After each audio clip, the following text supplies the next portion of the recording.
All right, sorry about that delay. Good afternoon, everyone. Connect with Campaign for Grade Level Reading on social media.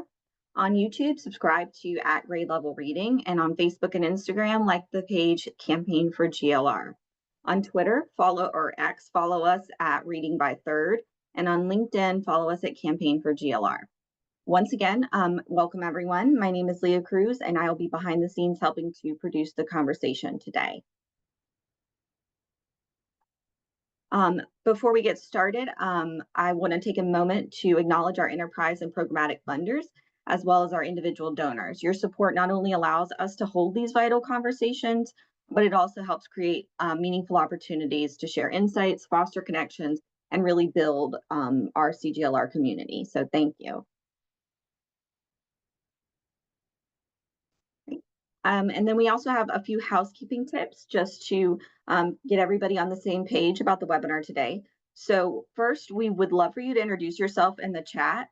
So at the bottom of your screen, please feel free to share your name, your city, or your state, or your organization, whatever your affiliation is. And be sure to select everyone so we know who is here with us today. This is a place where you can share your thoughts and insights during the webinar. And then there's also a Q&A box, and that is where you can post specific questions to our panelists today. You are in listen-only mode, but those two places are where you can interact and make sure you get your thoughts to us. And we will dedicate the last portion of the webinar to that Q&A box. So we'll be sort of curating and going through those questions, and we'll have a Q&A towards the end. The webinar is being recorded and live streamed. A link to the recording, as well as the slides, the bios, and any resources that we mentioned during the session will be shared in a follow-up email to all registrants by Friday of this week. And then lastly, right before the end of the webinar, about 10 minutes before, we will have a brief evaluation survey that will pop up on the screen. We highly encourage you to respond. This really helps us with our commitment to continuous improvement. We really dig into your answers and try to understand what our audience is thinking and sharing their insights with us. And then the last thing I will share before I will turn it over as some upcoming webinars that we have. So the next one's actually this afternoon. We have one on education savings accounts. So this is a follow-up from a conversation a couple of years ago about the concerns around ESAs and what the expectations are. Next week, we will have a More Hopeful Futures or Children as Collateral Damage is one of our series going on right now. And we'll be talking about Head Start as a cornerstone for early development. That's a really important session coming up next week. And the links to these will be dropped in the chat so you can register. And then the following week, we'll have a Kindergarten Matters session, preparing children and families for kindergarten success.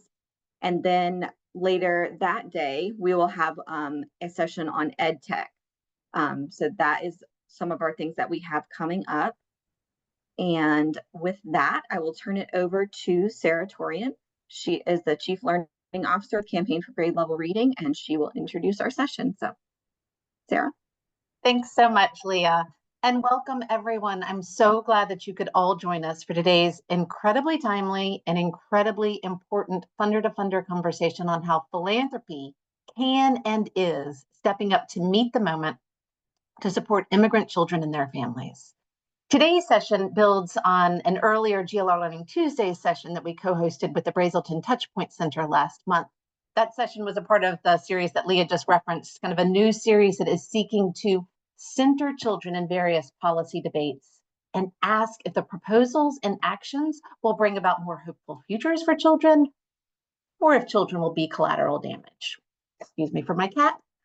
Featuring leaders from Attendance Works, Abriendo Puertas, Opening Doors, the Children's Partnership, and the Center for Law and Social Policy. That earlier conversation explored how recent proposed and enacted policy changes and the widespread misinformation about various policies were impacting children, families, early childhood programs, and caregivers, as well as schools.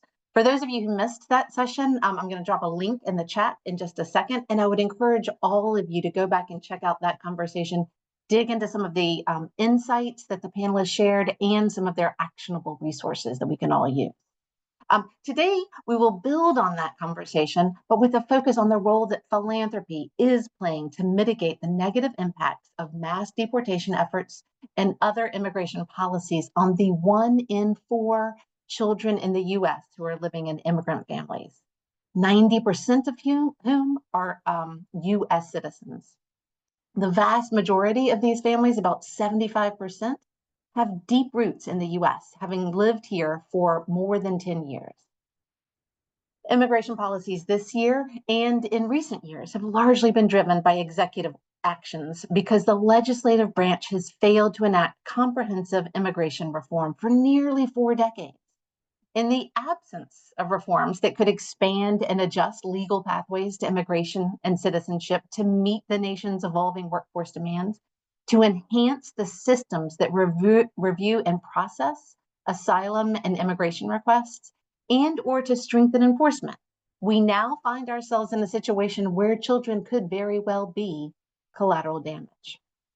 But several funders are stepping up to meet the moment and protect children from the current chaos, confusion, and trauma that immigrant communities are experiencing. And they're creating opportunities for their philanthropic peers to join them. Those efforts will be the focus of the conversation today. And to begin that conversation, I'm delighted to welcome and introduce our panel for today, sharing just very brief bios for each of them, but I'd encourage all of you to check out their longer bios that will be posted in a link in the chat in just a second. First, welcome to Rodrigo Barraza. Rodrigo serves as the Senior Regional Co-Director at the Global Fund for Children, where he co-leads grant making, capacity development, and the integration of programming in the Americas. Welcome also to Shannon Rudisill. Shannon became the first executive director of the Early Childhood Funders Collaborative in 2016 and continues to work with partners across philanthropy to build capacity for supporting policies and practices that help young children and their families thrive. I'm also happy to welcome and introduce Ivy Suriyopas. Ivy serves as the Vice President of Programs at the Grant Makers concerned with immigrants and refugees, where she leads the organization's program in policy, strategy and development, funder education and engagement, and funder mobilizing and organizing. And to guide us through today's conversation, I'm delighted to welcome and introduce Yasmin Chavez. Yasmin serves as the Vice President of Movement Building and Infrastructure at Hispanics in Philanthropy, where she leads multi-million-dollar fundraising for both organizational infrastructure and equitable grant-making strategies for scalable impact in Latinx communities. Yasmin and her colleagues at HIP have been incredible partners in conceiving and planning today's conversation. So deep appreciation for that and for joining us to moderate the conversation today. Yasmin? Awesome. Thank you so much, Sarah. Good morning, good afternoon, buenas tardes, buenos dias to everybody, wherever you might find yourself. As Sarah said, my name is Jasmine Chavez, and I'm the VP of Movement Building and Infrastructure for Hispanics and Philanthropy, based out of the Cheyenne Ute lands of Denver, Colorado. And I'm so excited to connect with every single one of you today. Hispanics and Philanthropy, we are a transnational philanthropic serving organization that has been around for over 40 years. And our goal is really to scale and really send out resources as fast as we can and as much as we can to Latinx communities and organizations across the Americas. So we play a really pivotal role in terms of really understanding the ways in which different policies, different things impact the Latinx community, both on the US side and also through Latin America and the Caribbean. And we find ourselves being in a fortunate situation to be able to speak about what we're seeing both on push-pull factors, what we're seeing as folks journey from South America to the United States. And we also have really incredible work here through our migration and forced displacement program that's led by our director, Andrea Villaseñor, as well as our power building and justice work that is led by Joan Roselo Cornier, that's really looking at the ways in which we are building power for our communities, not just in the United States, but also Latin America. And of course, our gender equity program, which really leads work in Mexico and Central and Latin America around protecting young women and protecting survivors of sexual assault, that has an intersectional lens through our migration work as well. So I'm really excited to have this conversation. I will say that part of the conversation today, we're going to talk about some really heavy things. I want to acknowledge that the things and the work that you are all doing, I'm reading the introductions that are coming in. A lot of you are working with directly impacted communities, whether that is through children, whether that is through your ministries, whether that is through families. And I just want to make sure that as we have this conversation, you are able to pause and acknowledge what's coming up for you, right? For me, I grew up undocumented. I'm from Juarez, Chihuahua, Mexico, very proud Mexicana. And so this is very personal. These conversations are personal. My role in philanthropy is personal because we're talking about lives at stake, right? Probably one of the biggest fights of our lives outside of what we saw with the COVID pandemic. And I'm really grateful for our partners here today who are going to be able to engage in this work because I know the fight is very personal for them as well. So I want to make sure that you are taking care of yourself. If you're feeling something come up for you, breathe. Remember to breathe. We have to really root in our collective care as we hold these conversations. And we have to be able to really kind of suppress that hypervigilance to be able to come up with solutions and be able to come up with opportunities to be able to really address and solve this problem. And we won't do it alone, right?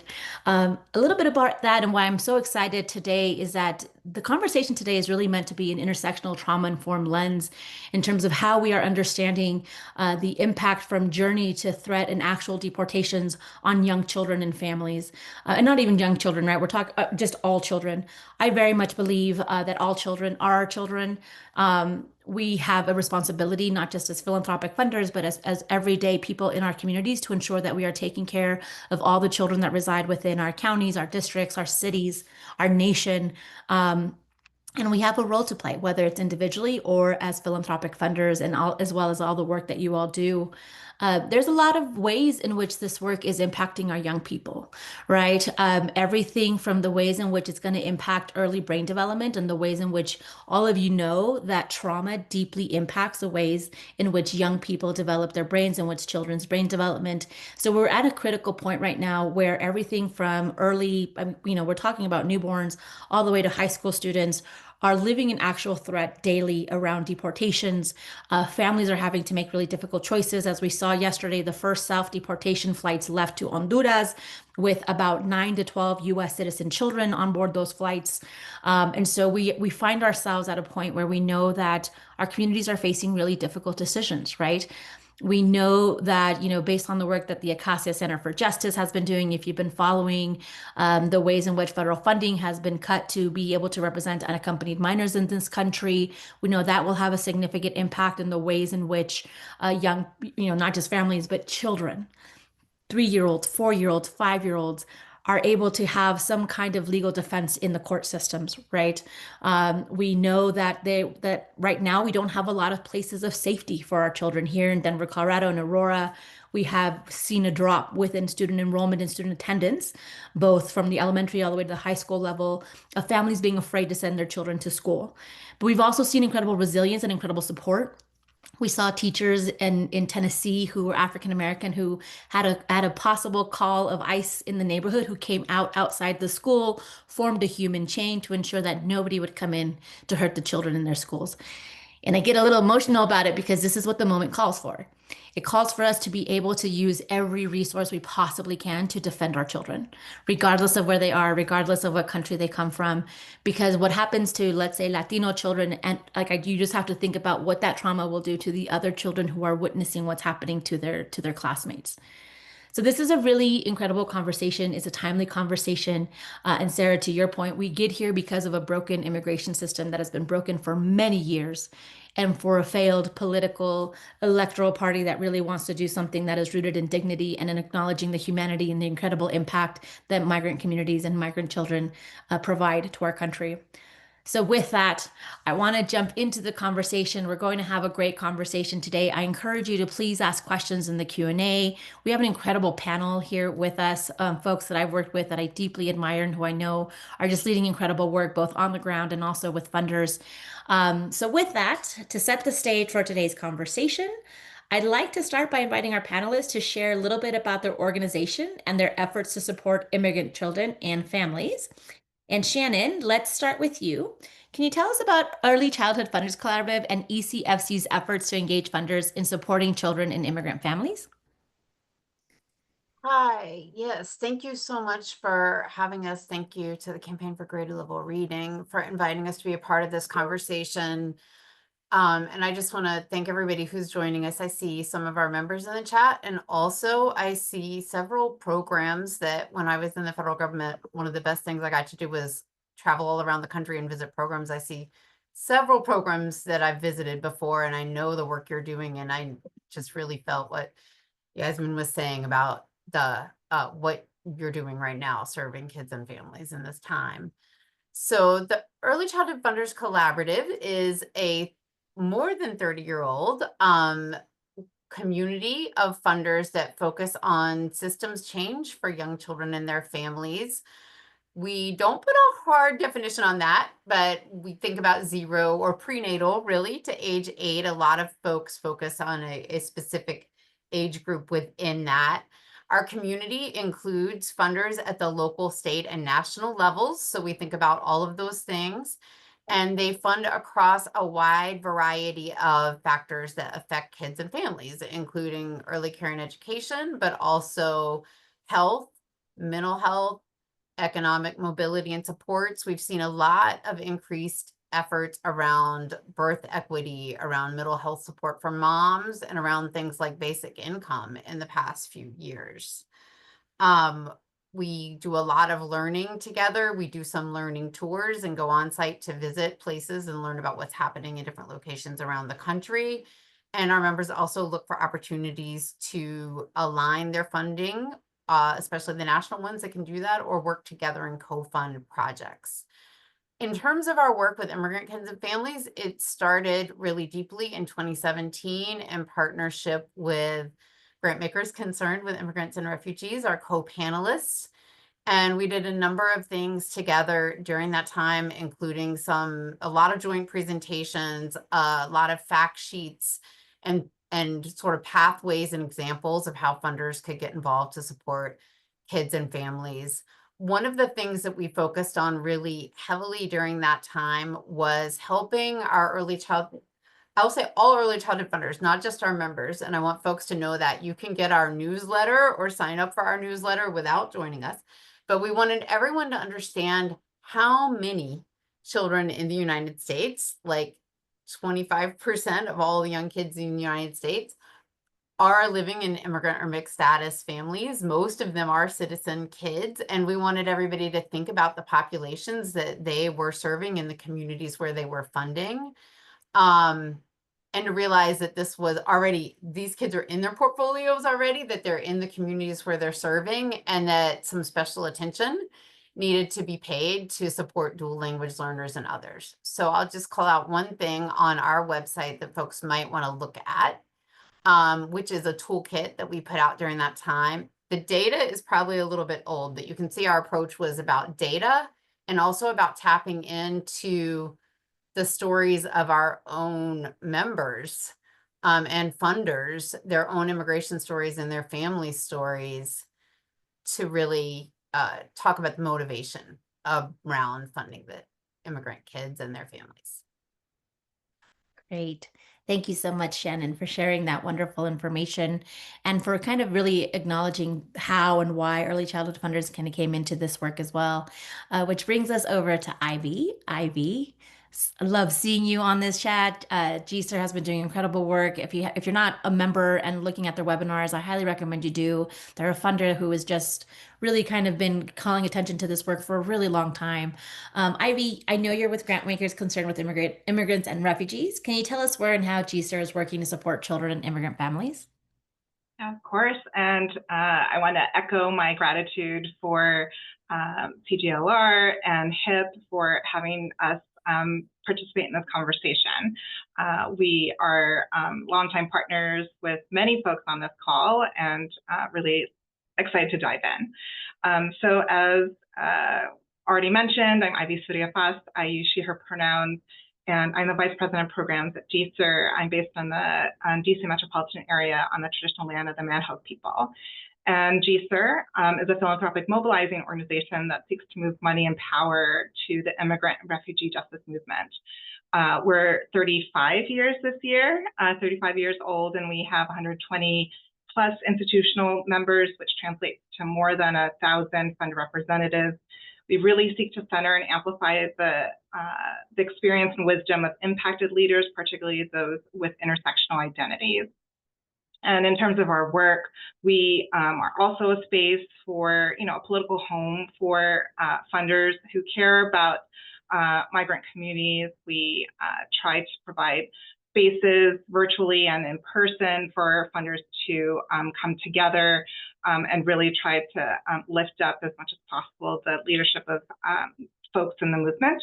We also create spaces for coordination for funders to engage in gap filling and geography or topical-based coordination in terms of their resourcing. We also publish information resources. We have a timeline project on the history, for instance, of the evolution of citizenship in this country and who really belongs in this country and who gets to be an American, and other timeline resources, and also guidance for philanthropy on how to be great partners, strong co-conspirators rather, with movement groups. And in addition to funding, we really encourage philanthropy to use their voice in advocacy. So in terms of our specific work on children and immigrant families, as emphasized and will be said repeatedly throughout today's call, 1 in 4 children in this country live in immigrant families. And so we have the 1 in 4 project with whom we are partnering with ECFC and other partners. In terms of our own work, GSER's work, we again try to design and host spaces both virtually and in person for learning, to provide funders that reliable information and to guide them toward holistic grant-making strategies. We also facilitate strategy and sense-making sessions for funders to strategize and respond to emerging needs, whether that leads to ultimately aligned or pooled funding. We provide updated funder recommendations and resources, and are also committed to offering ongoing analysis to help funders understand the impact of their investments and how to take action. And we have a webinar coming up at the end of the month on May 29th to address specifically children in systems, right? The rescission of, and we'll dive more into this in today's call, the rescission of the memo that had previously protected sensitive locations from ICE or immigration enforcement, attacks on birthright, or rather attacks on access to public education, access for children regardless of immigration status, and also the relaunching of family detention. And so that program is going to focus on that, and it's part of a learning series that we're excited to be launching this month. Awesome. Thank you so much. Like I said, if you are not following GSTAR already, if you're not a member, sign up. They have incredible resources that they're consistently putting out. Thank you so much, Ivy. Turning to you now, Rodrigo, can you provide a brief introduction to the work that Global Fund for Children is doing to support children across the migration journey, including here in the United States? Yes, thank you so much, Jasmine. It's really good to be here in this timely and important conversation. As you mentioned, well, I'm Rodrigo Barraza. I'm the Regional Co-Director for the Americas at Global Fund for Children, GFC.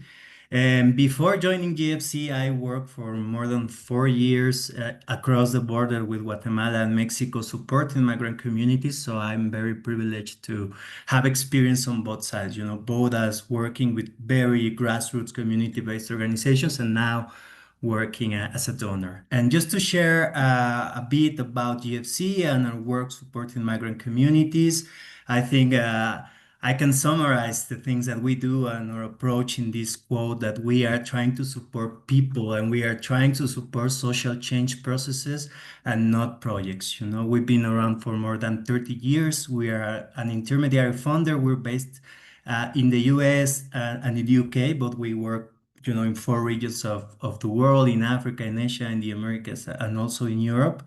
And we have the mission that we have is very simple but powerful at the same time. We support grassroots organizations, community-based organizations willing to support and advance the rights, the autonomy, the dignity of children and youth everywhere. We have different key areas such as education, gender justice, solidarity and emergencies, and youth empowerment.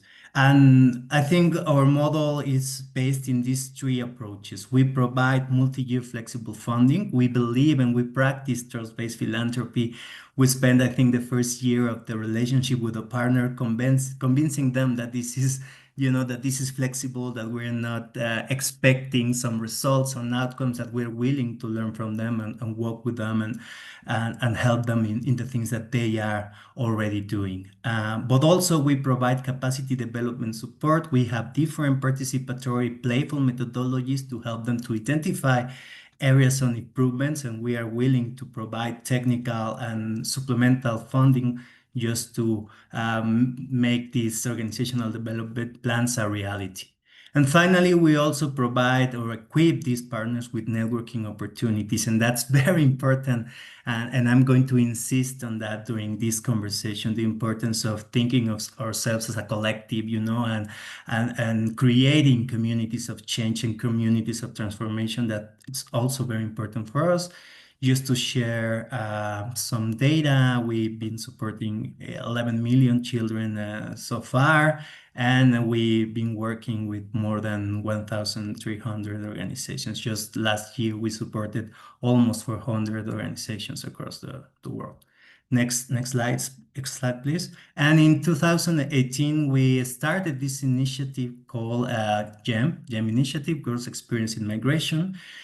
We supported first 14 organizations, then now we're supporting 17 organizations because we want to incorporate some organizations working or focusing in different types of mobility, because migration is not just crossing a border, and I'm going to explain more about that in other moments. And the main objective of this Girls Experiencing Migration initiative was just to create a transnational network to protect, to support, to empower migrant children and youth with a gender focus, with a very specific focus on adolescent migrant girls. And I think one of the main objectives of that was also to, yes, acknowledge and recognize all the vulnerabilities, all the violence that they are suffering along the way, but also to portray them as change makers, as sujetas políticas, political subjects, something that, recognizing all the things that are already contributing to their communities, both here and there, and also to incorporate a transnational perspective. When talking about migration, we're talking about trauma, when talking about community responses, really adopt a more transnational approach, a more multinational approach to things. And another big important objective of that was just bringing borders together. We realized that there's lots of amazing efforts happening in the South, in terms of right to memory, indigenous rights, mobilizing, and then very good efforts happening within the US in terms of legal protection, in terms of psychosocial support. So how can we connect those efforts, and how can we really make people and organizations know that they are not alone, that they are other people in different parts of this migratory cycle willing to help and to support migrant children and youth. Next slide, please.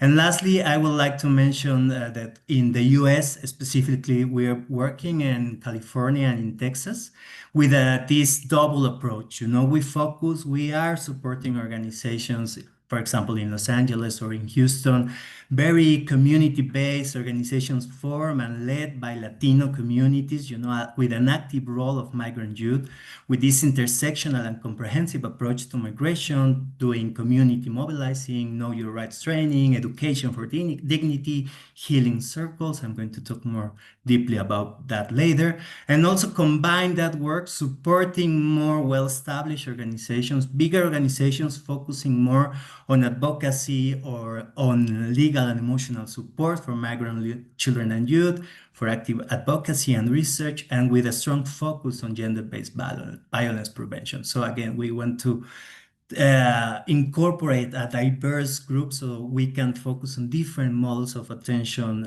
depending on the needs of these migrant children and youth. So thank you so much. Thank you so much, Rodrigo, Ivy, and Shannon. So as you can see, we have a brilliant panel that is going to be able to kind of share perspectives from different lenses. But I think, Rodrigo, too, what you said was so important is that we really do have to think of ourselves as an ecosystem, right? That's really truly interconnected, not just from arrival, but really looking at what is that journey like from starting point all the way to the end, and what are the intersectional, issues that are also addressing communities as they're migrating, especially children, right? So I really love, and also the framing, right? It's not about just being victims. It is about looking at how do we empower them? How do we also build that political power within them as they are migrating? So really grateful for that framing, and really encourage this entire group here of over 140 people now who have joined this conversation to really plug into how does your work fit into this larger ecosystem, because I promise you that it does. So as we're going to jump into the questions if that's okay. As some of you noted within your response, and also what we referenced within our opening remarks just now, and also with the previous GLR training Tuesday's webinars on immigration, several past and current immigration policies are causing trauma to our young children, and we know that is the intention, right? Cruelty is part of the intention of how they're building out these policies to put parents and caregivers in a really difficult position. And so part of that trauma is coming from the migrant journey, as well as to after they've arrived here in the United States, and then what's happening within this limbo moment that we're in. So I'd like to invite you all to share a little more about what you're seeing, the impact of these kinds of traumas on child's development, and how can funders advance trauma-informed approaches when they're really trying to frame this work. We can start with, I don't know, Rodrigo, if you'd like to start. I can start, and I don't want to repeat like everything that you just mentioned, when you were framing this conversation. I don't want to focus too much on that. If that's okay, we all seeing the news, we all, I think, feel worried about, these self-deportations, this lack of access to legal representation, these violations to due process, to the best interest of the child, like this criminalization of migrant children and youth, this termination of legal aid for unaccompanied minors, the harassment, the persecution, the criminalization. I don't want to focus too much of that, this very discouraged environment. But I rather just challenge you a little bit. I hope to produce what I call like these healthy levels of discomfort, or just to invite people to see things from a different angle, from a different perspective. And it's like my main question to you is, can we start thinking in trauma and trauma-informed approaches, going beyond this idea of case-by-case scenario? It's not just providing this individual support. That's very important, and we should keep doing that. That's very, very important. But can we start thinking on trauma in a more collective way, as something that started from the very beginning, that people, especially migrant children and youth, made the decision of leave the communities. This idea of the American dream or chasing the American dream is old-fashioned. For many, many people migrating to the US, especially migrant children and youth, they are just trying to survive. They are just trying to escape violence. They just want to build a dignified life. So I think it's important to think or to start talking about collective trauma, because in that sense, we can talk about collective responses to trauma. And just to give you a couple of examples of how this collective trauma operates, for many of these migrant children and youth that our partners are supporting, this idea of shame, feeling ashamed of who you are, is very powerful. It's like, I don't have the right to claim my own identity. I feel ashamed of being Latino. I cannot even speak in my own language here in the US because I feel ashamed. I feel that people is going to judge me, and I need to cut ties with my culture. I need to let go of my roots and say, no, I am starting from zero now. So I think it's very important to acknowledge that, how these migrant children and youth, as they go further and further in their migratory journeys, they lose this sense of belonging. And how can you tackle that? How can you work with that? You know, if we think about specific symptoms of that, like depression, anxiety, it's easy to think about responses. But when we talk about a lack of sense of belonging, when you talk about this breaking of your culture, of your roots, I think the responses are much more complex than that, you know, and it's important to have collective spaces to do it, you know. Next slide, please. And just very quickly, you know, some things that we can do just to do something, you know, and to support from our role as donors. I think it's very important to keep investing in trauma-informed school and programs to support cultural competent mental health services, you know. I just want to give you a brief example. One partner that we are supporting in LA called Homies Unidos, they created this amazing curricula, one for migrant women and another for migrant men. For migrant women is called Shinastli, and for migrant men is called Joven Noble, you know? And it's a whole educational program just to help these migrant children and youth to recover that sense of dignity. You can feel proud of who you are. You can express your own culture here. You can create a community here. It's going to be different, but you can honor your roots as you are also learning how to adapt to a new environment. So I think it's important to keep working on that, to keep thinking on mental health or more collective, with a more collective mind. You know, some of these partners also in Mexico and in the US and in Guatemala are creating these healing circles. They are using these cultural, you know, codes to communicate and to relate with migrant children and youth, and just to heal together as communities and to recover that sense of, you know, we all deserve to feel part of a community and to feel proud of who we are. So I just leave it there for the moment. Thank you, Rodrigo. Thank you again for bringing that in. I think it's important to really name that, right? Name the ways in which along the trail they lose a bit of themselves, right? I know in certain spiritual groups or through kind of different ancestral practices, there's a belief in Mexico, at least, that you can lose a part of your soul depending on where you go, and you have to go back and retrieve it. There has to be an actual ceremony or something. So the healing circles tend to do some of that allows them to retrieve back that dignity, that sense of worth, that sense of and connection to culture, right? So thank you so much. Ivy and Shannon, anything you'd like to add there in terms of the work that you're all supporting, or the ways in which you're seeing some of this play out, or, you know, to Rodrigo's point, the ways in which you're addressing it perhaps in a different way? Yeah, I can start and welcome Shannon to dive in. Yeah, everything that Rodrigo shared, like, very much resonates with our approach and our analysis as well. That breaking of culture, the, you know, inability to speak your language, to acknowledge, you know, where you came from and your roots, can in and of itself be traumatizing, right?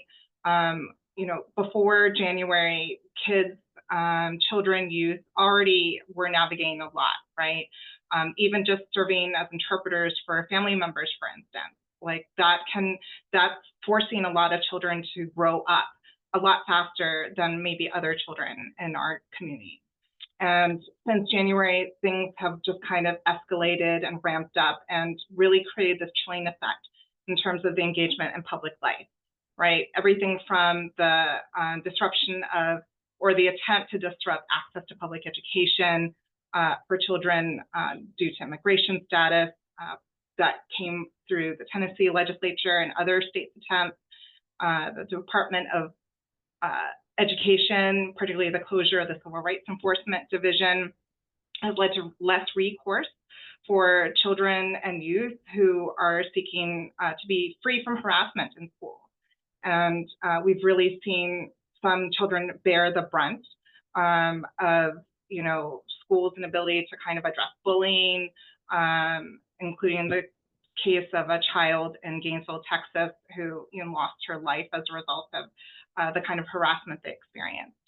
The chilling effect in terms of that public life or engaging in public life is really by design, right? Like, children are afraid to go to school, parents are afraid to send them to school, they can't go to houses of worship, they're not they're afraid to go to hospitals to seek medical attention because ICE enforcement is now able to access those places and has really forced people to live in the shadows. And even just the threat of cutting of public benefits, such as proposed cuts to Medicaid and SNAP, et cetera, even for those who are eligible to access those benefits, are harming families, including children. The enforcement dragnet that has really been created and cultivated and building off of what happened during the 1.0 administration and then is now on steroids under the 2.0 administration has led to unaccompanied minors being denied counsel, right? And the litigation is ongoing there, but 26,000 unaccompanied minors have been subject to the stop work order. Children who, have, potential sponsors to connect with and leave detention and, have some form of familial life have those sponsors have had to go through even more rigorous vetting, preventing and delaying family reunifications and prolonging detention. You've had, in addition to family detention, family separation for parents who might have been caught in the dragnet, and then kids who are either left alone, as some cases of like 2 children left at a gas station, a child left at a sidewalk without parents after immigration enforcement took the parents away, or children being relegated to the foster care system, as the case of a 2-year-old who has been in foster care since last fall, being in 4 homes since last year. We've also had, the trauma of those who seek humanitarian relief in this country, vetted through the refugee resettlement program or seeking to come to the US through the CBP One app that was available for asylum seekers. Both of those have closed down. Those children who already had experienced trauma in order to come to the United States to seek that safety have been turned away and the doors have been closed. And finally, we've already heard of cases of children being disappeared, US citizens who have been sent overseas outside of this country with, being taken away from custodial parents who are based here in the United States, without due process, without a fair day in court, without a counsel or other family members being told of where they're being taken. And finally, from day one, January 20th, the executive orders that came down to challenge birthright citizenship, there are more than 9 cases challenging that executive order that is threatening to take away 100-year-old case law and challenge the 14th Amendment that dates back to the Civil War that established birthright citizenship in this country. And we're seeing children whose very sense of belonging is being challenged, even though they were born here, even though they have families and neighbors and classmates who live here. So really that trauma is reverberating not just to those that the campaign claimed to be targeting. It's really reverberating to entire families and communities who both immigrant and citizen alike. Thank you, Ivy. Shannon, go ahead and come on in. It's very, hearing this, I think, is very overwhelming. We know it. It's very overwhelming. The thing that I think about is at the child level, the developmental impacts at the child level. And I think that y'all had CLASP and I think Brazelton before, so they are clearly the experts in this and you can touch on that. But a few things that really strike me about the situation we're in right now. One thing is just how wide the group of families are that are touched by the fear and uncertainty. And one thing that I always think about is children don't actually know generally their immigration status, right? Because it's complicated. And I mean, even before the current moment where everything is shifting and statuses are shifting and things that seemed like they were solid or no longer solid, or, you know, statuses are being revoked, is complicated for adults, right? And so I think that it's important to remember that children may feel fear, even if to an adult, their family situation seems solid in terms of immigration or deportation. And, you know, I think I've encountered that in my neighborhood with children in my own life, like asking me questions. And I also think about the advice that we give parents in talking with children about hard things, right? No matter what that thing is, the advice we generally give, which I understand is research-based that I've turned to with our own developmental experts, is tell the truth in a developmentally appropriate way, right? And depending on what the thing is that you're dealing with, you can usually find resources from Child Traumatic Stress Network or others to talk about how to tell children the truth in a developmentally appropriate way.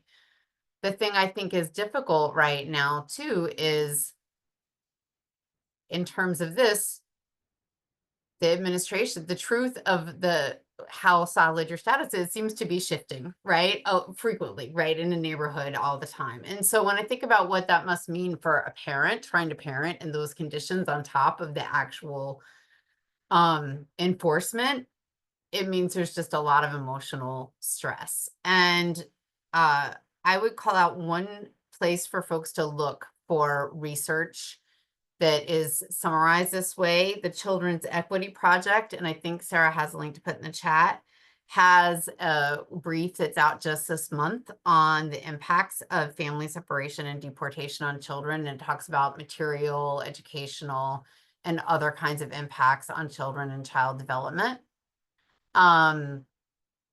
And it also reminds me of a finding that has held up through several years of surveys done by the Rapid Early Childhood Survey out of Stanford. And it wasn't specific to the immigration. It started during COVID, but I think there's so many experts who work with children on, and I think it validates something you probably see, which is they call it the hardship chain reaction, which is such a sticky term, it sticks in my mind. When there's material hardship in a family and emotional stress in parents, it also results in emotional stress and behaviors in the children that then kind of ricochet back to more parental stress, right? This is a chain reaction. And I know that families are seeing that. Before I stop though, I see there's a question about funders and are they shying away? And I asked our members for examples, and I got a lot of examples. So let me quickly give 2 quick examples that fit into this category of things that people are funding around trauma. And then I have other ones for other examples. But one is, I know that Rodrigo already called out on one of his slides, Al Otro Lado. But one of the projects that they're doing is Mama Empoderado. It's a project that is adapting sorry, I'm going to read this so I get it right. An intervention that was originally in English called Mom Power, that it's a trauma-informed group intervention for for mothers of kids 0 to 5, and it's about mental health and responsive parenting. And they're doing this in Tijuana and trying to adapt it to that population to see how that will work in providing social support. So that's one. It's being funded by the Perigee Fund, among others. And then one that will be a resource that people might be able to use right here, and we'll send out a link after too. Kellogg Foundation, I think some of you are here, so thanks, got a grant with New Mexico State University and the Center on Immigration and Child Welfare, and they have a training series free and available through New Mexico State University called Inclusive Trauma-Informed Practices with Immigrants. It's a training series for community practitioners and organizations. It's online, it's 5 modules, it's available in English and Spanish. And it's trying to meet just this vast need of folks who could use this kind of thing. So I will stop, but there are, additional examples I can mention at other times. Awesome. Thank you, Shannon. And I agree. I don't know that I think at the top of the year we saw funders kind of start to pull away, not just from migration, but a variety of issues as they were, the word that I'm sure many of you have heard of is we're looking at the landscape, there's shifting grounds underneath us. We're all trying to see what we do. And I know Ivy, last year when we were together in Detroit, we were really pushing funders to just commit something before the end of the year. This was probably a week or two before the elections. We knew just based on future forecasting what was going to happen to the sector should we have a specific kind of electoral result. And we were moving as fast as we could to get money. Kellogg, I will say, was one of the funders that stepped up pretty quickly before the end of the year and is also continuing to step up. So if anyone from Kellogg is here, I want to echo what Shannon says. Just thank you for having that leadership and that courage. We also know that Robert Wood Johnson Foundation has also stepped into the fight as well. Good people over at the Casey Family Program, who you actually used to work with, or back in the day, during the Biden administration. And I'll share this quick story. I was working with one of the funders there, and they said, you know what? The new administrations or people reached out to us and said, hey, can you just give us a list of all the organizations that you're funding? Because we just want to see and check in on them to see if they'll continue the work. And right away, it was a red flag for them in terms of the ways in which they're requesting the information. They reached out to other funders and said, hey, if you get this request from them, do not trust the request. And they were able to kind of really look at the ways in which they could protect the information that they had available to protect some of the organizations that they work with and ultimately to protect the children. And now we're seeing some of these reports coming out in the ways in which ORR is looking and using children as bait to go after parents and caregivers, right? And so I will say that I think funders are trying to figure out the ways in which they support this work in a very difficult political climate and trying to figure out how do they do it in a way that allows them to do the work without being a target and, more importantly, making their grantees a target, right? So I don't think all is lost. I think people are moving. I just think people are still adjusting to kind of this new reality that we're working with. And Rodrigo, to your point, we also know that a lot of international funders are actually looking at supporting work from the migrant journey from South America all the way to the United States or on the global spectrum, right? And I think that's also a welcomed opportunity because historically in Latin America, we don't see the philanthropic funders come in this way. So to see that transform is also important, I think, for roles like HIP and folks, Rodrigo as well, to be able to say, here's the opportunity, here's the ecosystems, and where we can have impact, right? Ivy and Shannon, I understand that grant makers concerned with immigrant and refugees and Early Childhood Funders Collaborative have joined together with other funders as part of an effort to support our population of children that, as Sarah noted in her opening, includes 1 in 4 children growing up in the US right now. Can you tell us more about that effort, how it emerged and what its goals are, and if there's any opportunities for any of the funders joining us today to get involved? Oh, I'm starting. Okay, great. So yes, I believe Sarah has already dropped some links into the chat, but certainly, as I shared already before, in terms of GSER's actions on the 1 in 4 project, we've been engaging in funder coordination with our partners, trying to provide resources and analysis. We've also launched a tracking tool to identify relevant funds for folks to contribute to. And we're also building a mailing list for those who are part of the project. So we invite you to join. And just in terms of what funders can do now, there are 5 key areas we've identified. Policy advocacy and litigation. Litigation in particular has been the most effective way at stopping or slowing down some of the most harmful policies this administration has tried to pass. And the advocacy that's being done by groups like the Protecting Immigrant Families Coalition or CTAN, Children Thriving Action Network, are both very close partners, movement groups leading that work. Another pillar is, funding narrative and fighting misinformation. We've already mentioned that at the top of the call. There's so much information out there, but it's also massively decentralized across multiple platforms. People are not trusting traditional media anymore and receiving their information through all sorts of platforms. So it's very important that we have a consolidated narrative strategy that also addresses how decentralized those platforms are at this point. Shannon has also mentioned research, the importance of research, so funding those research partnerships to deliver real-time data. Of course, fortifying our leaders and civil society as a whole. The safety and security of our leaders is so precious right now, especially with respect to the attacks on the nonprofit sector and the philanthropic sector as defenses against this administration. So really, however we can resource the work and protect the groups that are defending our communities. And of course, just protecting families and communities at large, preserving the information or protecting the information that service providers have collected to not make them vulnerable to be used in adverse ways that would harm or jeopardize the communities that they're serving. And I'll pass it on to Shannon for anything else to add. Yeah, I think the thing that I would add about the 1 in 4 initiative, and I know that Foundation for Child Development, one of the leaders is on, and perhaps others from Heising Simons or Annie Casey, they, who are really spearheading this on the funder side, they might be on, I might have missed them.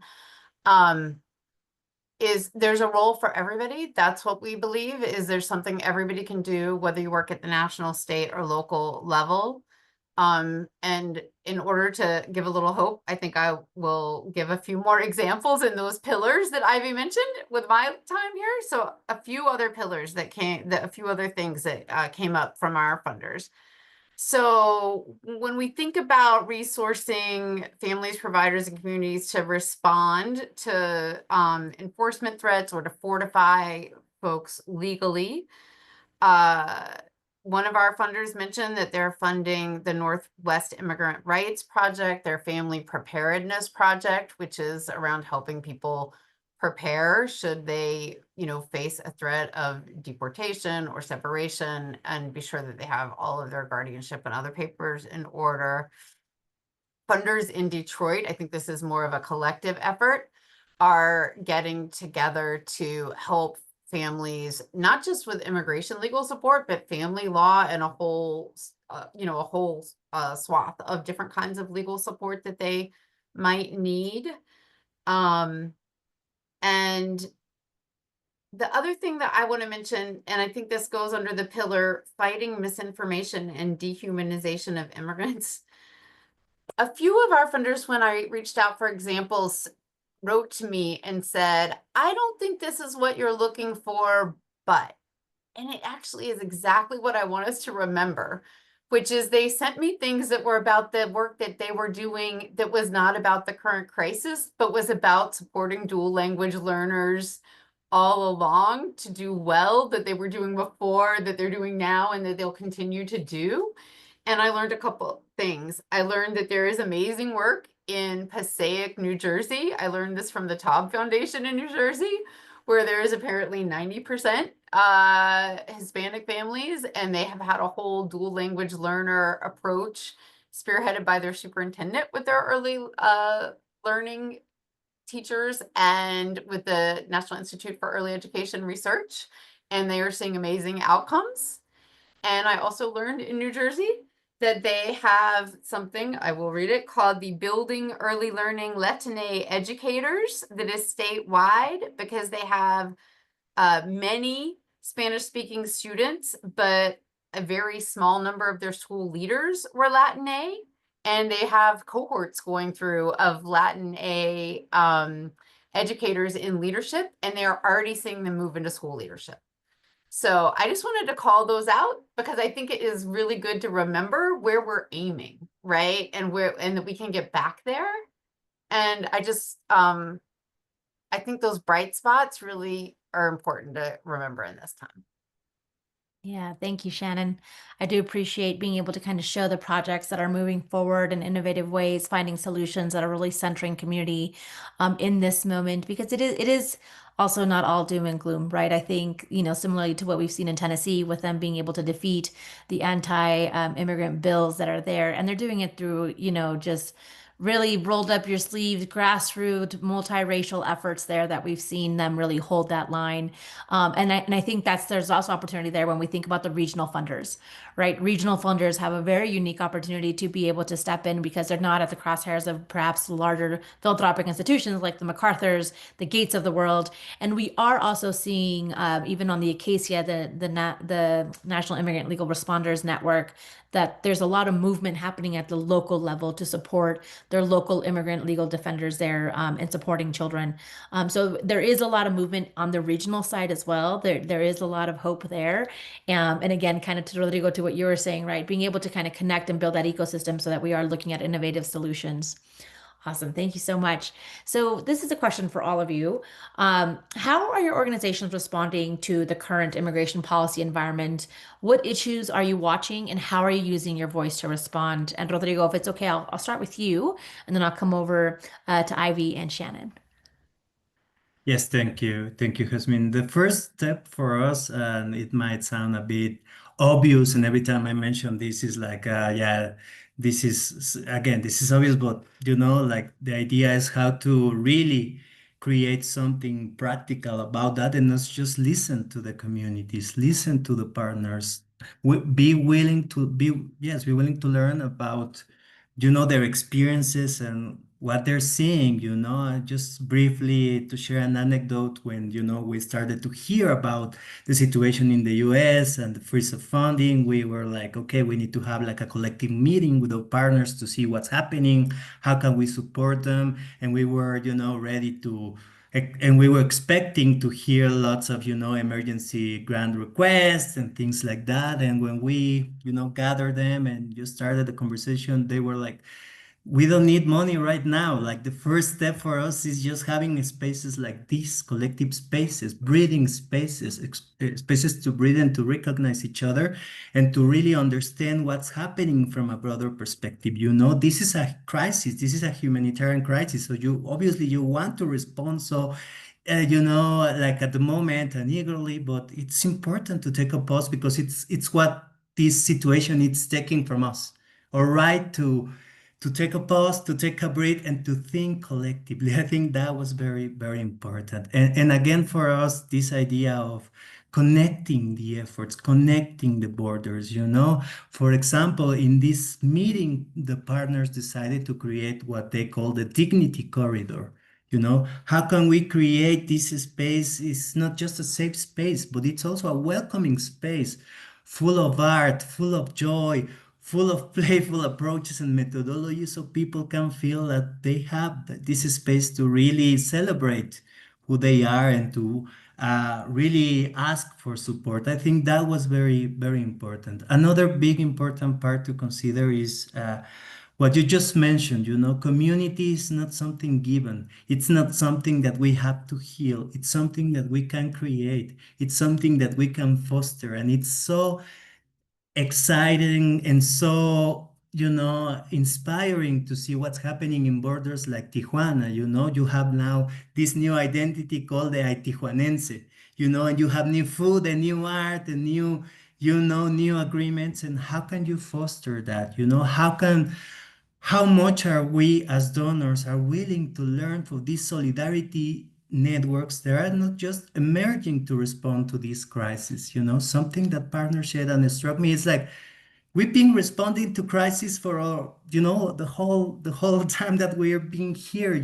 First we have COVID and we have migrant caravans and we have this and this, and this is something different. We want to acknowledge that this is something that it's creating concern, but we know how to respond. We know how to connect with one another and how can we do something. So how can we move from this idea of supporting organization or specific activities and really focus on the solidarity networks that are emerging? And again, this is also something that organizations, community organizations are also involved. So it's not choosing one on the other. It's just focusing more on these solidarity networks and these collective efforts that are emerging and also strengthening in this moment. And yeah, another things that we're doing is just, it's so easy to say and to express this good intention that we as donors, we have to work together, but how much are you willing to give in terms of time, energy, resources to do that. How many practical examples can you share to show your willingness to do that, And I was just I want to highlight some example, like you mentioned with HIP. I remember just before COVID hit, we organized this amazing and big convening in Tijuana, and we invited more than 100 organizations working in Guatemala, the US, South America, Central America, and lots of collaborations were emerging. Sadly, COVID hit and many of those stopped, but how can we recover that? We are co-designing some strategies, some proposals to really provide more comprehensive support to migrant children and youth, both in Mexico and in the US. I think that's also something that we need to do more and more, working with this binational, multinational lens, combining this idea of individual support, legal support, emotional support, support to families, with a much more broader understanding of migration and the impact at the collective and at the community level, the community work, and how can we also connect this work to protect the rights of migrant communities with the right to memory, with the right to land, with the right to, of indigenous communities as well. How can we fight this adult-centered perspective as we defend, the rights of we support the rights of migrant children and youth? That's important, Sometimes we tokenize these groups because we think we know what's best for them, and we think, oh, because they are children, they don't know, or they don't know how to express, and that's not the case. Sometimes we feel that just the migrant children just belong to a family, but it's much more complex than that. So my invitation to you all is just to see migration as a whole, like this cycle, this ongoing cycle of people trying to survive, and sometimes they don't success and they have to wait in different areas. And the needs, when you are being deported, for example, because we haven't talked so much about deportation, for example, or the trauma that you feel when you are in transit, or when you are crossing to the US and you are encountering with all these challenges. The needs are different. So how can we respond to these different needs in a much more coordinated way? I think that's very important to see migration as a whole. Thank you so much, Rodrigo. And we do remember that retreat in Tijuana in terms of just what was being built there right before COVID hit, which also for funders really paints a picture of the importance of convening, right? If you are looking for ways to support the community, convene your local organizations within your region and within your state, because we need that in this moment to build collective strategies together. What's worked with one state might work in another state, or with one organization will work with another. There is an urgent need to be able to support that type of convening and connection so that we can build a collective impact strategy and response that is rooted out of being like affirmative and being proactive, as opposed to being defensive all the time. Ivy, I'll come to you. Yeah, so I feel like the conversation's moved a little bit, so apologies if I'm I'm trying to respond to what Rodrigo and you have shared. Yes. So, I mean, certainly in terms of the hyperlocal and listening to groups, the experiences of different state and local groups we're hearing is actually quite different across the country, right? So there's what the media is covering and addressing and really creating the perception of this mass deportation regime.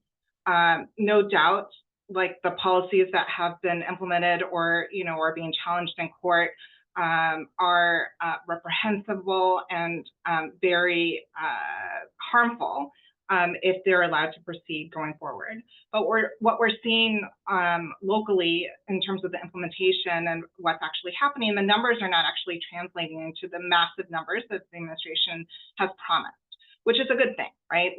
And that's why the administration has taken the steps to actually create new populations that, to criminalize and to include into the dragnet.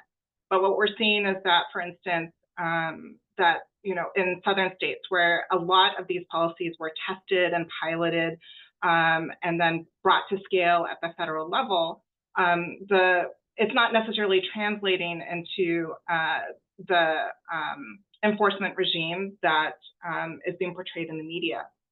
And the work of grassroots groups is actually being very effective and, educating folks, letting them know about their rights, and really, and also the communities are coming together to be supportive and do ice watches and communicate with each other and build and foster that community that Rodrigo is mentioning.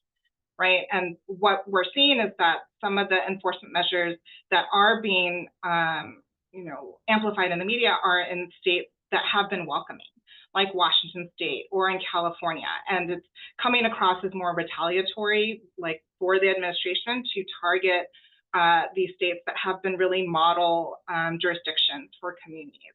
And you have this battle, between the different levels of government. And who is going to ultimately decide, save the soul of our country and what happens to communities. And because of the media and the misinformation, again, that has led to folks not wanting to go to work or not send their children to school, and really create this environment where people feel like they need to leave to make life so untenable that they want to leave the country. So something else that we're also hearing is that a lot of groups, to what Rodrigo was sharing about, like the transnational focus, our work, we have a community of practice for funders called Transnational Strategy Community of Practice for funders who recognize that migration doesn't start at the border. And we started this more than a year ago, where we have been trying to help funders to kind of address the root causes of migration.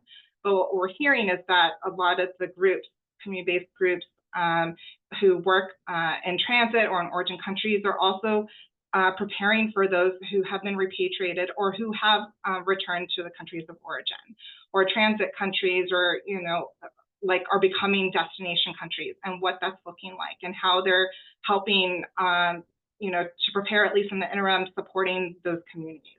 Right, there are groups in El Salvador who are helping those who were sent to CCOTS and elsewhere. So what does that look like, and how do you really help support migrant communities and families in a holistic way, and recognizing that there are many, many facets of migration that we have not had to contend with, certainly not at this level until now. And then I'll also just share that the immigration system that we have right now, it does not match the current reasons why people migrate, right? We have people who move. People have always moved, like since the beginning of time, for better opportunities, to enrich themselves and their families and their loved ones. And there are also people who move to seek safety because of climate change, because of conflict. And some people move for a combination of reasons, and that is not a decision that anyone takes lightly. And our system is not, built right now to address those multiple needs and why people are moving. And then on the other side of the equation, our country has needs for new arrivals to come into this country. We are facing population decline. We have employment needs in a variety of sectors, including care work for the aging population. We have an affordable housing shortage. We have a food chain that needs people to harvest our food and to support food coming to our homes and to help mitigate food insecurity. And then finally, we also need to recognize that the system is not protecting all workers and has created this underclass of informal workers, including domestic workers who care for our children, who care for our elderly. And how does that, if we are not enforcing labor and wage employment laws, how is that going to continue to further hurt all workers as a whole? And we really need to think of a system that transform our systems that respect the freedom to move, and how that will help everyone, including our children. Thank you so much, Ivy. Shannon, we'll come to you. I could add, but I think we should maybe go to some of the questions, right? Because I'm looking at the time. Yeah, happy to go into some of the questions, and I would love to just leave time at the very end for just maybe 1 minute each to just talk a little bit about how how do we need funders to move in this moment, basically, right? And Rodrigo, you talked a little bit about it already. Ivy, I know you've shared some of the opportunities, and Shannon as well. But I do want to get to the questions, Shannon, to your point. So we have one question from the Urban Institute from Rebecca Berger. She would like to know what we are interested in learning about, i.e. evidence research that would help advocate for migrant children and their families. So let me take the question. I'll copy it here. Oops, sorry.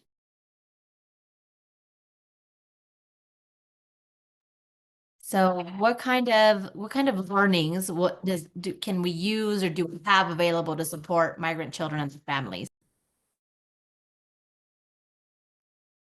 I can share briefly that I think we're trying to focus, and actually we're in the middle to present the results of a research that we conducted together with FECAM, Central American Women's Fund. I think it's the correct name. I think it's important to keep focusing on best practices, what is happening out there, how the families and the migrant communities are organizing to respond to this crisis. I think that's very important. Another big important focus for us is how these organizations, because one thing we've seen is that most of them are slowly incorporating a more intersectional approach to migration. They are not just focusing, like you were mentioning, Jasmine, in immediate response or first direct humanitarian aid. I think they are, especially with COVID and other emergency, they are, for example, trying to incorporate climate justice approach to migration, and talking not just migration as just one thing, but how this is related to climate justice, how this is related to indigenous rights, how is this related to gender justice, for example. How can we understand the differences between experiences when you are a girl, when you are a woman? How can you really understand the specific needs from different parts of these migrant communities? So I think that's very important. And I was reading the comments, and it's important to feel heartwarmed in this moment, when you can feel hopeless. So learning that something is working and learning why and how, not to find the magical recipe or something that everyone can adapt, but just to share, like, there's hope out there, and you can find these very local, like you were mentioning, Ivy, local examples of things that communities are trying and that are still working, especially in terms of advocacy, because right now our systems are broken. Now we can say that it's happening not just in Latin America and other countries, but even in the US. So how can we really understand advocacy from a more creative or community-based perspective? I think that's also something that is interesting for us. Yeah, I just want to say one thing that really struck me about the family separation, travesty that happened before was the degree to which it highlighted that research about child development can get into the public consciousness. I mean, I know there was a concerted effort by child trauma specialists to communicate about it, but I also did notice that there were folks talking about adverse childhood experiences and childhood trauma that I don't think were connected to that effort, but just because they knew about these things would spontaneously be talking about it or get on the news. And so I think that for folks who try to connect research to what's happening in the world showed that can happen. Now, what I would love to see, and I'm not an expert, but what I would love to see is what Rodrigo was referring to then, is how do we take a similar approach to rebuilding, like, the positive vision of what our multilingual, multicultural society, like all the benefits of multilingualism, of which I think we have many more experts in this participant list than I am, right? But we know that there's like many, many, many benefits. There's cognitive benefits, there's economic benefits, right? Like, so linking that kind of research in a way that gets as known in the public conversation as we had with the adverse childhood experiences research when we had the family separation. I don't want to call it a crisis because crisis sounds like it wasn't man-made actually. So that's why I called it a travesty. But anyway, that's just in my mind, right? Like, how do we get that positive research connection going would be, to me, amazing. Well, and I think for funders that are on the call, funding the research is so critical at a time where so much of our information and our research systems are being underfunded, defunded, or targeted, right? When we think of even PBS and Sesame Street being a threat in terms of how we receive information, there is an opportunity to be able to fund this type of research for us to be able to get it out into the community, to be able to use it for organizations to fundraise with funders, right? It's something that allows you to stay under the radar, but you're supporting really critical work to inform the sector. Thank you, Shannon, for sharing that, and Rodrigo as well. I'm going to move into the second question from Alan Gutman, and then I'm going to come over to Pilar's question. Alan says, does anyone know the status of any of the birthright citizenship cases as better strategic efforts to get the cases before the Supreme Court? As we heard or saw last week, the case before the court last week just looked at universal national injunctions related to birthright citizenship without taking up the merits of the unconstitutionality of the administrative's actions. I can start us off. I actually worked with Conchita Cruz from ASAP and one of the attorneys who is leading this with CASA and ASAP as well. I can kick us off in terms of like, we know that there's other cases that are preparing to come before the Supreme Court who will most likely look at the merits of the attack of birthright citizenship. I think if for anybody who tuned in last week, I think there was another glimmer of hope in terms of how the Supreme Court justices really came after the government attorneys for them to kind of understand like the ridiculousness of what was proposed and having no solution in terms of how states are supposed to handle this type of request. I'm uncertain. I don't know if, for folks who tuned in last week, I'm uncertain where they're going to come out on the national kind of like stop on preliminary injunctions. But the threat there is that if they are able to stop it at this level, it basically pauses the ways in which our lawfare, right, or our legal warriors are able to really use these injunctions to stop these kinds of laws from going into effect. And so it would essentially kind of leave the courts a bit powerless in terms of being able to stop it. My dog. So I just wanted to kind of give that update in terms of like, I know that the case last week was focused specifically around the injunctions, but it is a critical and a pivotal point that if these injunctions are attacked, then we lose another legal weapon for us to be able to slow down the administration and targeting communities, right? I do imagine that there's others that are coming up here soon in terms of how or when they're going to get to the Supreme Court. I'm not sure yet, but I do think that we'll see one on the merits of birthright citizenship and the 14th Amendment. Open to Rodrigo, Ivy, Shannon, anything else that you heard or have seen based on the birthright citizenship cases? Well, I'll just add that a number of, like I said, there are more than 9. Last I saw cases that are happening all just on this issue with different litigants. And I'll say that one of the strategies of the government has been to try and push or like rush cases to the Supreme Court in order to like get support for their perspective.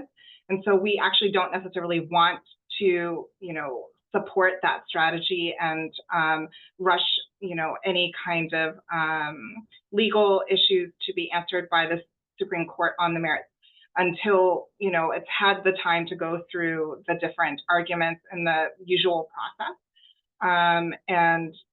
The idea, of this administration right now, like even disregarding the Supreme Court's orders right now, like that's not the place that we want to be, right now.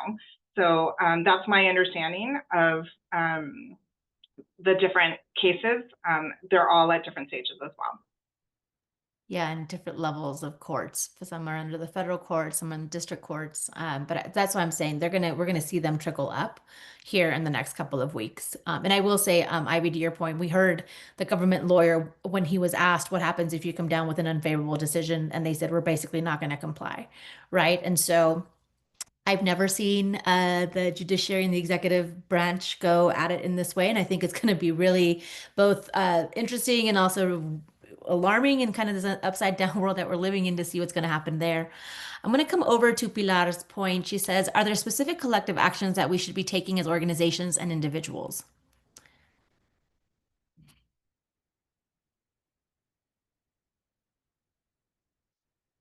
I would say I can kick us off. Or Rodrigo, go for it.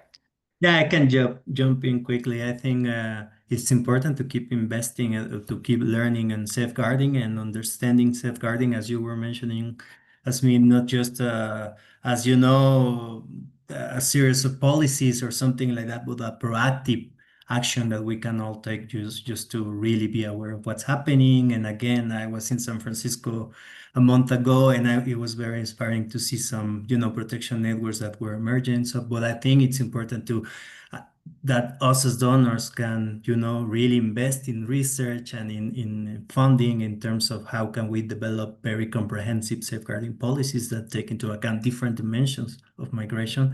I think that's important, and I would like to insist on the importance to keep adopting flexibility approaches to philanthropy. I think that's important, especially at this moment, because it's important to focus on the urgent, but also on the important. And we need to be strategic. So I think sometimes if we still, in this moment, focusing too much on outcomes and indicators and the number of people reached, it would be very difficult for organizations to respond to that. So I think that's really important. And thank you for sharing this slide. I just shared 4 things, supporting community-led efforts and solidarity networks, keep fostering this idea of welcoming and belonging, especially with children and youth.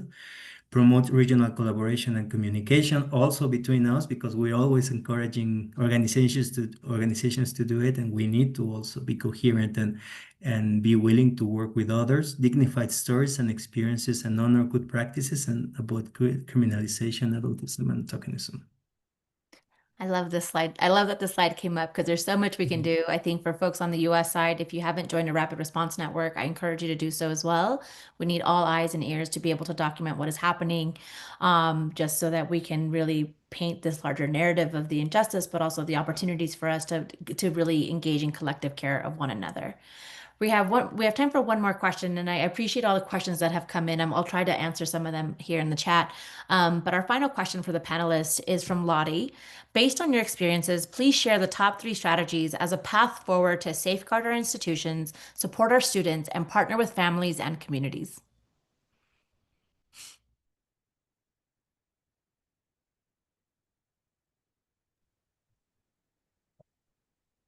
Go ahead, Shannon. It's the top 3. It's good.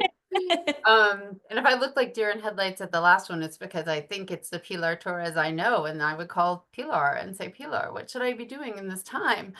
And so what I would say in terms of from where we sit, and I hope we get a minute more to talk about funders and what funders should be doing, but in terms of what we all could be doing, I do want to call out, which we said in the chat earlier, about the early childhood workforce, and not just the early childhood workforce, but also all of the other adult caregivers who are caring for kids, right? So that's parents and home visitors, and so we can, those of us who think about children all the time can think about children, but as I was talking earlier about the traumatic stress and the stresses on the parents and on the family childcare providers and on the home visitors and on the bus drivers transporting children, knowing that all of this is happening, right, in the schools. So I think that the more that we can wrap around them, and funders are doing that, funders are providing,